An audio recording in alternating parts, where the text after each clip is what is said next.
एक बार की बात है, एक राजा था और उस राजा के 3 बहुत ही खास मंत्री थे। लेकिन कुछ दिनों से राजा के उन 3 मंत्रियों में से कोई मंत्री ऐसा था जो राजा के पैसों में गड़बड़ी कर रहा था और वो मंत्री अपने काम में भी आलस कर रहा था। अब राजा ये समझ नहीं पा रहा था कि उन तीनों मंत्रियों में से कौन सा मंत्री बेईमान है और कौन सा मंत्री ईमानदार। ये पता लगाने के लिए एक दिन राजा ने बिना उन तीनों मंत्रियों को बताए उन्हें एक एक बैग दे दिया और उनसे कहा कि तुम तीनों को अलग अलग घने जंगल में छोड़ दिया जाएगा। उस जंगल में तुम्हें फ्रूट्स के पेड़ ढूंढना है और अच्छे अच्छे फ्रूट से इस बैग को पूरा भरकर लाना है और तुम तीनों के पास सिर्फ एक दिन का समय है। तो पहला मंत्री ईमानदार और मेहनती था, तो उसने राजा के लिए बहुत सारे अलग अलग और अच्छे फ्रूट से अपने बैग को पूरा भर लिया। लेकिन उसे ये सब करने के लिए बहुत मेहनत करनी पड़ी। अब दूसरा मंत्री जो था वो बहुत ही चालाक था। उसने सोचा राजा के पास इतना टाइम थोड़ी है कि वो ये सब चेक करे कि मैंने अच्छे फ्रूट्स लाए हैं या खराब। तो बिना ज्यादा मेहनत किए उसे जैसे फ्रूट्स जमीन पर पड़े मिले उसने वो अपने बैग में भर लिया, बिना उनकी क्वालिटी चेक करे, जो बहुत ज्यादा खराब थे। अब तीसरा मंत्री जो था वो बहुत ही आलसी और बेईमान था।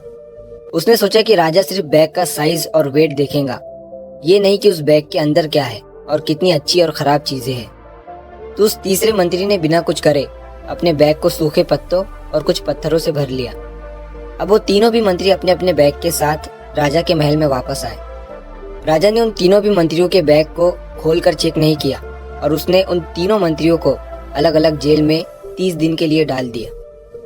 राजा ने सिपाहियों को यह ऑर्डर दिया कि इन तीनों को 30 दिन तक खाना नहीं दिया जाएगा और ये तीनों भी 30 दिन तक वही फ्रूट्स खाएंगे जो इन तीनों ने अपने बैग में भरकर लाए हैं। तो जो पहला मंत्री था जिसने अपने बैग में अच्छे और अलग अलग फ्रूट्स जमा किए थे, उसने जेल में 30 दिन आराम से गुजार लिए, अच्छे और डिलीशियस फ्रूट्स खाते हुए जो उसने खुद जमा किया था।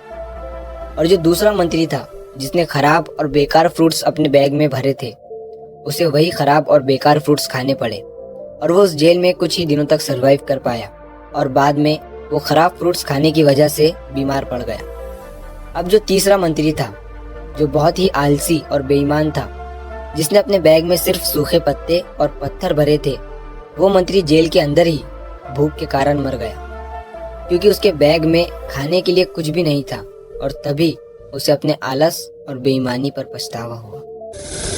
इस कहानी से हमें ये सीख मिलती है कि हम जो आलस करते हैं और अपने ही काम में बेईमानी करते हैं, बेईमानी मतलब अपने ही काम में अपना 100% नहीं देते हैं, तो उससे आज तो हमें कोई फर्क नहीं पड़ता, आज तो हम अपने काम में आलस करके आराम कर लेते हैं, लेकिन कल परसों कुछ दिन के बाद हमें उस पर पछतावा होता है।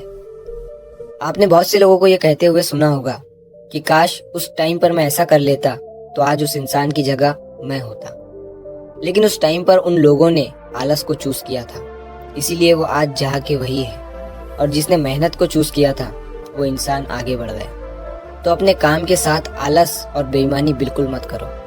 तो अगर आप इस कहानी को और भी लोगों तक पहुंचाना चाहते हो तो इस वीडियो को लाइक करो ताकि YouTube इस वीडियो को और भी लोगों तक पहुंचाए।